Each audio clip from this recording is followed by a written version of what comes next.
इनको उत्तराखंड के लोगों को सम्मान देना चाहिए, लेकिन उन्होंने नहीं किया। ना इन्होंने उत्तरायणी घाट बनाया, ना ही उत्तराखंड के लोगों के लिए कोई समुदाय भवन बनाया, ना ही उनके लिए कोई अलग से कोई उनकी संस्था को लेकर कोई काम किया, ना ही उनको कोई विशेष छूट दी किसी तरह की। उन्होंने उनके लिए कोई काम नहीं किया। नमस्कार दोस्तों, आप देख रहे हैं सरदर्शन समाचार और इस वक्त मैं मौजूद हूँ बुराड़ी विधानसभा क्षेत्र में, जहाँ पर मेरे साथ बातचीत के लिए मौजूद हैं रतन त्यागी जी, जो एक सामाजिक कार्यकर्ता हैं और बुराड़ी के मूल निवासी हैं और जिनको अभी एनसीपी ने टिकट के लिए नॉमिनेट किया है।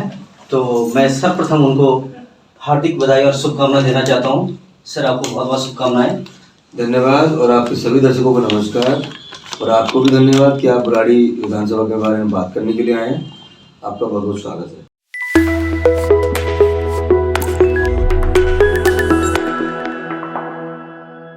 सर, मैं जानना चाहूँगा कि आप एक सामाजिक कार्यकर्ता रहे हैं और जन जन के मतलब लोगों के बीच जाते हैं आप लोग और सभी के सुख दुख के साथ ही हैं। तो आपका कैसा विचार है कि आपको राजनीति में जाने की? देखिए, आपने जहाँ तक मुझे याद आ रहा है, मैंने पहली बार आपको जब हमने छठ घाट बनाया था तो वहाँ पे आप मुझे मिले थे। देखिए, हम लोग छठ पर्व नहीं मनाते क्योंकि वो मेनली बिहार पूर्वांचल के लोग उसको ज़्यादा मान्यता थी उनकी। लेकिन जब साथ में रहने लगे, घुलने मिलना होने लगा, तो इस बार हमने छठ का वो कार्यक्रम रखा। तो हमने ये देखा कि चाहे वो धार्मिक चीज़ें हों, चाहे वो सामाजिक हों, चाहे वो राजनीतिक चीज़ें हों, हम लोग अपना प्रयास कर रहे हैं। जैसे छठ का मनाया, लोगों को अभी उत्तरायणी का हम लोग कर रहे हैं। इसके अलावा हम सफाई को लेकर बड़े स्तर पे काम कर रहे हैं, लोगों की मदद करने के लिए काफ़ी ज़्यादा प्रयास करते हैं।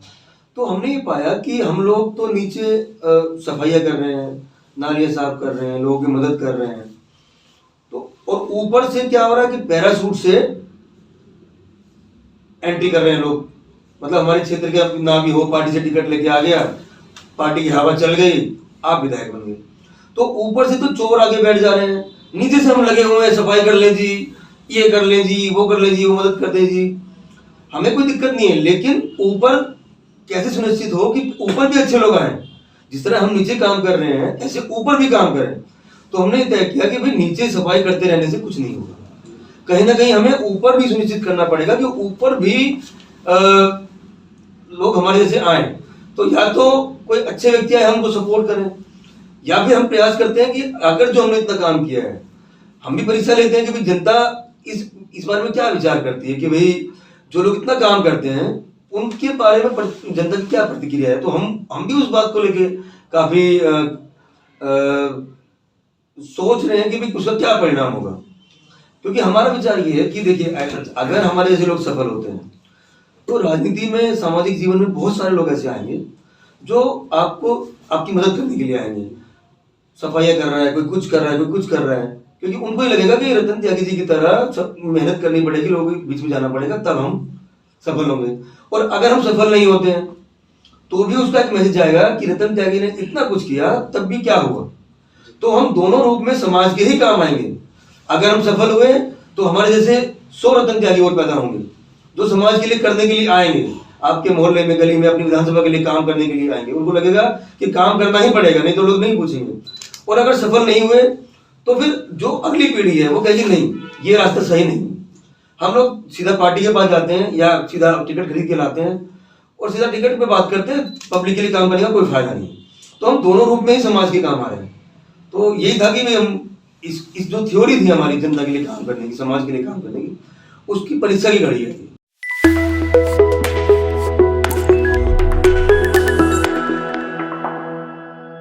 सर, अभी आपने बात की कि हम छठ घाट के लिए काम किया हमने और अभी उत्तरायणी के लिए भी काम करेंगे। और सरकारों ने काफी लंबे समय से ये कहा था उत्तराखंड समाज के लिए कि हम तुम्हारे लिए उत्तरायणी का जो घाट है वो बनाएंगे और यहाँ पर बड़ा जो उत्तराखंडियों का जो बड़ा आयोजन होता है उत्तरायणी मकरानी, और उसको बड़े धूमधाम से मनाएंगे। लेकिन आज तक वो कहीं पर भी पटल पर नहीं दिखा। तो आप इसके लिए क्या काम करेंगे? देखिए, जो वादे थे उसके बारे में मैं अभी आता हूँ। उससे पहले हमारे यहाँ के जो उत्तराखंड के लोग थे वो यमुना पे जाते थे, क्योंकि ये जो है ये यमुना मतलब नदी किनारे लोग ज्यादा जाते हैं, वो रोक दिया।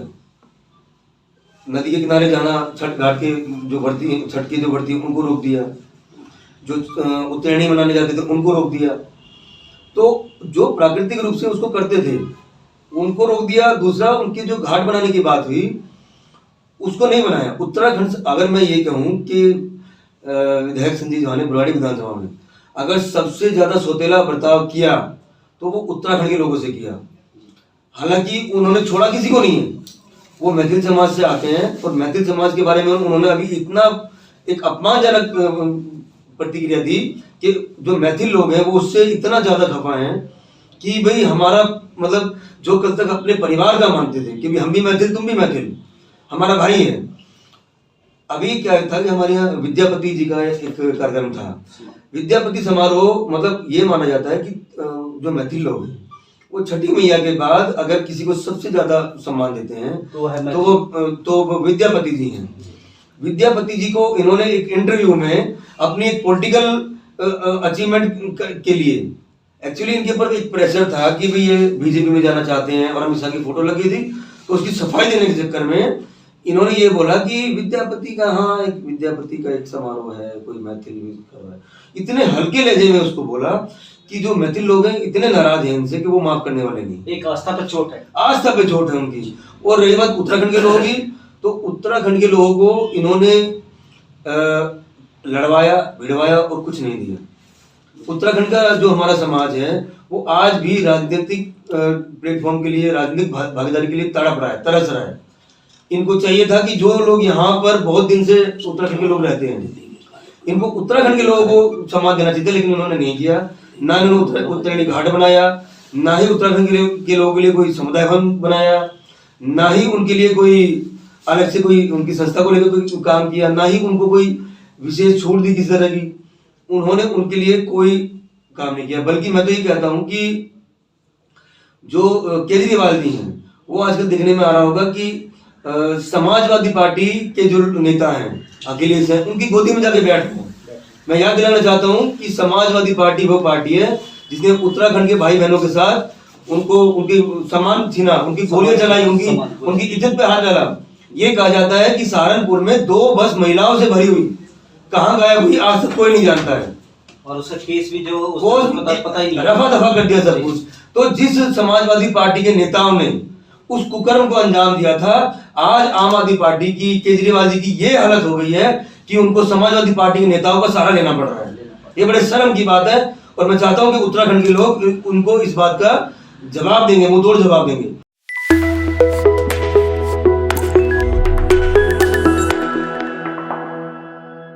और सर एक जो मेन मुद्दा है वो है जो राजनीति से भी जो आप इलेक्शन में जो कूद रहे हैं, तो सबसे बड़ी बात है कि जनमानस, प्रत्येक जनमानस के लिए सबसे मेन मूलभूत जो सुविधाएं होती है उनके लिए क्या चाहिए?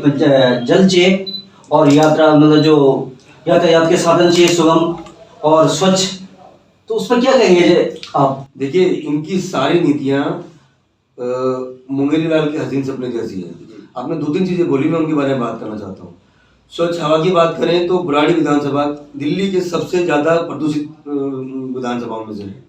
आपने जल की बात करी तो आप किसी भी जल से, किसी भी नदी टोटी से डायरेक्ट पानी पी नहीं सकते। आरओ लगे हुए हैं, आरओ एक हफ्ते में चौक हो जाते हैं, खराब हो जाते हैं, खत्म हो जाते हैं। आपको बाहर से पानी पीना पड़ता है। और जो सबसे इम्पोर्टेंट बात आपने कही, यातायात का साधन सबसे बड़ी। इन्होंने अभी 2 महीने पहले बड़े पैसा खर्च करके, बहुत कुछ करके मीडिया पे, उस पे इन्होंने मोहल्ला बस की चलवाई कि भाई मोहल्ला बस हम चलवा रहे हैं। जितने की मोहल्ला बस नहीं थी उससे ज्यादा इन्होंने प्रचार पे खर्च कर दिया और 1 महीने बाद ही मोहल्ला बस बंद हो गई।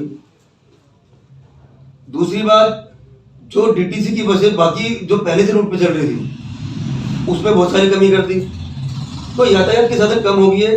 दूसरी बात कि बुराड़ी विधानसभा उन विधानसभाओं में से है जहां पे एक भी बस स्टैंड ही नहीं है। यानी कोई यात्री अगर धूप में खड़ा है, बरसात में खड़ा है, तो वो अपने भगवान भरोसे है।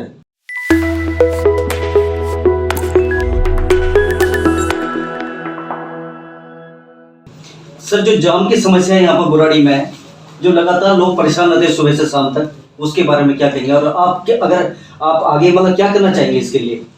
देखिए, जाम की जो समस्या है वो इनकी कुरीतियों का परिणाम है। इन्होंने क्या किया, भ्रष्टाचार में सीवर, पहले सीवर में इतना भ्रष्टाचार इन्होंने कर दिया, इतना भ्रष्टाचार कर दिया कि जो गाड़ियों को धोते हैं, मैं जानता हूं उनको व्यक्तिगत रूप से, सर्विस स्टेशन चलाते हैं, वो इनके सीवर के ठेकेदार हैं, वो इनके सीवर के इंजीनियर हैं। तो जब ऐसे लोग सीवर डालने का काम करेंगे, जो पार्ट टाइम गाड़ी धोने का काम करते हैं, तो भैया गड्ढे जाम तो होंगे ना। कोई इंजीनियर होगा, मेट्रो में क्यों नहीं होता है, मेट्रो पूरी व्यवस्था करती है।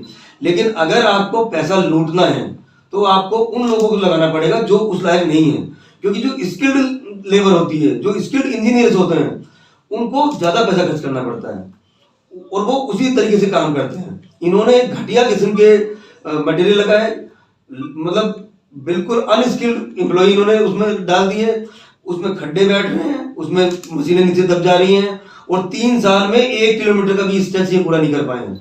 अब आप ये बात बताइए कि जब 3 साल में 1 किलोमीटर नहीं कर पाए तो आगे के 5 किलोमीटर 6 किलोमीटर जाने में कम से कम भी 18 से 20 साल लगेंगे। तो तब तक सीवर, जो प्लास्टिक का सीवर है, वो जमीन में मिक्स हो चुका होगा, वो गल जाएगा, उसको चूहे खा चुके होंगे।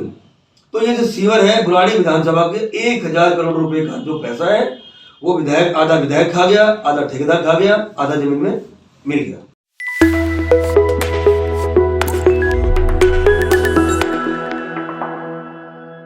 बहुत बहुत धन्यवाद सर हमारे चैनल से बातचीत करने के लिए, और आपको फिर पुनः बहुत बहुत शुभकामनाएं, और आगे भी बातचीत जारी रहेगी। तब तक के लिए आप देखते रहिए शरदर्शन।